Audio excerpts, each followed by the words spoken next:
अस्सलामुअलैकुम दोस्तों, कैसे हैं आप। उम्मीद करता हूँ खैर आफियत से होंगे, ठीक ठाक होंगे।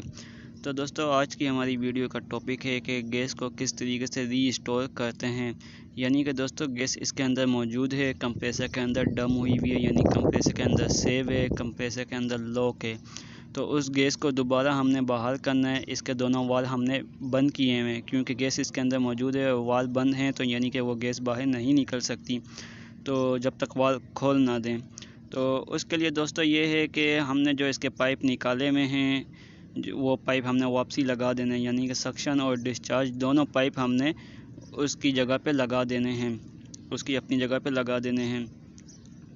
दोस्तों, हम ये एक कंप्लेंट पे गए थे, जहाँ पे कस्टमर ने ये कहा कि इसके आउटर को हमने चेंज करना है, यानी कि कोई और आउटर लगाना है। तो हमने उसके कहने के मुताबिक हमने इसकी गैस स्टोर कर दी और जो है इसके पाइप भी खोल दिए। लेकिन उसके बाद कस्टमर का माइंड चेंज हो गया, उसने कहा कि नहीं, उसने कहा कि इसी सिस्टम को चलाना है। तो फिर हमने उसके कहने के मुताबिक दोनों पाइप जो है सक्शन और डिस्चार्ज का वापसी हम लगा रहे हैं।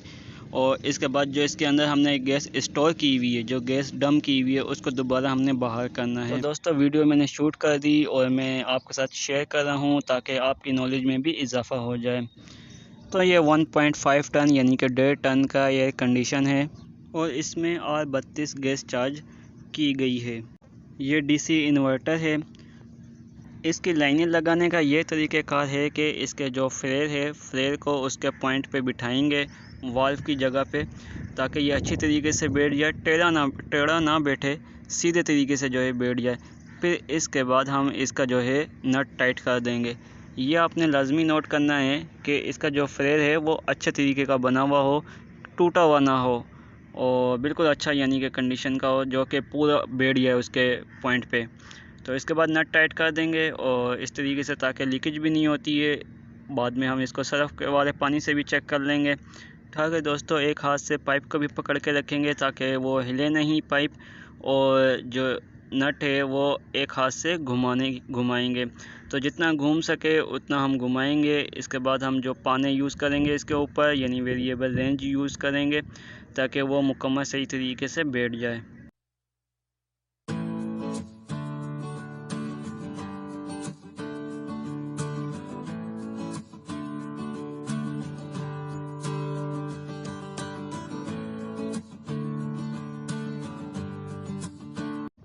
दोस्तों, ये सिस्टम हमने कहीं और नहीं लगाया, यानी कि ये यहीं पे लगा हुआ था और यहीं पे हमने इस पे गैस डम की, यानी कि गैस स्टोर की, और अब गैस री स्टोर कर रहे हैं।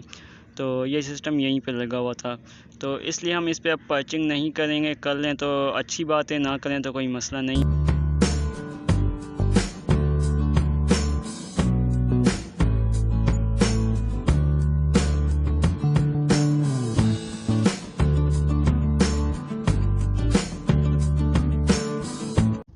ये पाइप लगाने के बाद हम आखिर में इसको फाइनल टाइट कर देंगे, यानी कि अच्छे तरीके से बंद कर देंगे, ताकि लीकेज वगैरह का कोई ख़तरा बाकी ना रहे।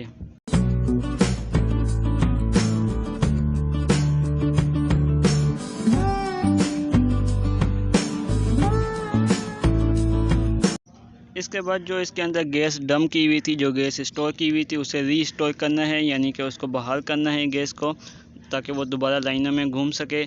तो उसके लिए ये जो दो वाल हैं, इनके हम कैप खोल देंगे और एलन की मदद से इसका सबसे पहले सक्शन की लाइन जो है उसका वाल्व खोलेंगे। सक्शन का वाल्व खोलेंगे और थोड़ा बंद कर देंगे, यानी कि थोड़ी सी गैस जाने देंगे और बंद कर देंगे। फिर हम इसकी लीकेज चेक करेंगे कि इसमें लीकेज तो नहीं है। उसके लिए हमारे पास सर्फ वाला पानी होना चाहिए जिसमें झाग बने हुए हों। तो वो झाग हम इसके ऊपर डालेंगे और देखेंगे कि अगर वो बुलबुले बनते हैं तो इसका मतलब है कि लीकेज है।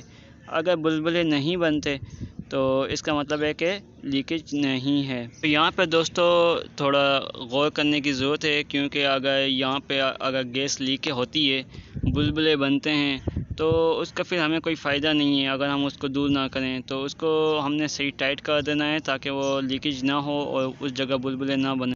तो दोस्तों, इधर कोई लीकेज नहीं है, हमने इसमें सर्फ वाले पानी यूज़ किया है और ये देखें आपके सामने ही है। तो इसमें कोई बुलबुला जो है ना, मतलब नहीं बन रहा। तो वो जब लीकेज होती है तो वो बुलबुला फूलता है तो आप पता चल जाता है कि यहाँ से थोड़ी गैस लीक हो रही है। तो जहाँ से लीक हो रही होती है वहाँ पता चल जाता है इस तरीके से। तो इसके बाद हम इसके जो इलेक्ट्रिकल के जो कनेक्शन हैं वो तारें हम इसकी लगा देंगे। हमने दोनों वाल्व खोल चुके हैं। अब इसको ऑन करने की ज़रूरत है और ऑन करेंगे और इसकी देखेंगे कि कहीं कूलिंग किस तरीके की है, कूलिंग कैसी है इसकी। तो दोस्तों हमने इसको ऑन भी करा दिया है और इसकी तारें भी हमने लगा दी हैं, पाइप भी लगा दिए हैं। इसमें कोई लीकेज नहीं है और ये बेहतरीन काम कर रहा है और ठंडक भी अच्छी दे रहा है, कूलिंग भी अच्छी दे रहा है। दोस्तों उम्मीद करता हूँ आपको वीडियो अच्छी लगी होगी, कुछ ना कुछ आपने इससे ज़रूर सीखा होगा। अगर आपको वीडियो अच्छी लगी तो वीडियो को लाइक कर दें और हमारे चैनल को सब्सक्राइब कर दें। बहुत शुक्रिया, अपना ख्याल रखिएगा। अल्लाह हाफ़िज़।